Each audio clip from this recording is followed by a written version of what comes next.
One of the first things that you want to do when you arrive at a customer site to work on a system is have the customer turn on the locator LED so that you can find the system, make sure that you're working on the same system that the customer thinks he's working on. Then you want to also verify the serial number on the T5120. You can see the serial number is here on the left-hand side of the system, and you want to make sure that that is the serial number that they use to open the case with, and verify that you have correct entitlement on the system. First thing we need to do before we start pulling anything or do anything like that is we need to make sure that we have proper ESD procedures, and we've grounded ourselves out. So I'll bring out my static mount here and make sure to connect it to the system. Put on my strap. All right. So we're going to replace the fan board in the T5XXX server. This procedure can actually be used for multiple servers, the T5120, 5240, 5440, and so on. So now we're going to go ahead and slide the server out. Right here on each side we have two green tabs on the top and bottom. We're going to pinch those on both the left and the right side of the server, and we're going to slide the server out. And it should come right on out.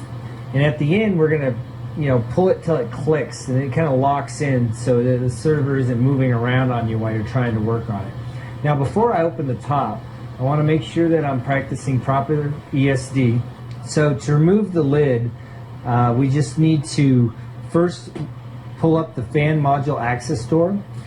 So you can see right here it says to unlock. We put our fingers in here and we pull it back, and then we pull this little door open. We're going to go ahead and just open the whole top here, more so to get this out of our way while we're trying to work on that, because we can't access it from here. And to do that, I'm going to go ahead and push this button in and slide the lid back and then remove it. When you get your action plan to replace a fan board, it's going to say replace fan board D0 or D1. And actually looking at the system like this from this side, this is actually D0 in the front and this is D1 in the back. I'm going to go ahead and replace D0, and to do that I will remove the fan. On the T5120 you'll note that there's only one fan in the front, and that's actually all that is necessary on the 5120. Now I'll take my screwdriver here, and there's a screw right here on the end. We'll loosen that until the screw comes out. We'll place that screw somewhere where we're not going to lose it. And then the fan board actually plugs in here at the end, and we just push it forward and it should pop right on out.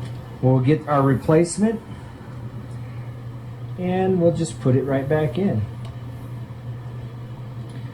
Make sure that it's nice and flush here so that these little connectors can slide on to each one of these. And you'll see these little connectors here. We'll slide it right onto those and it'll slide right into place. Then once it's secure and in place, we'll go ahead and take the screw and we will screw it back in.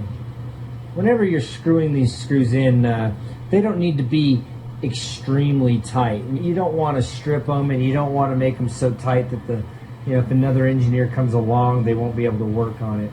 So we're going to put the fan back in, and it should just snap right into place, just a tiny little bit of pressure. Alright, the fan board has been replaced. I'm going to go ahead and put the lid back on. Now make sure when you put this down that you don't pinch any cables. Here in particular, sometimes this cable can come up.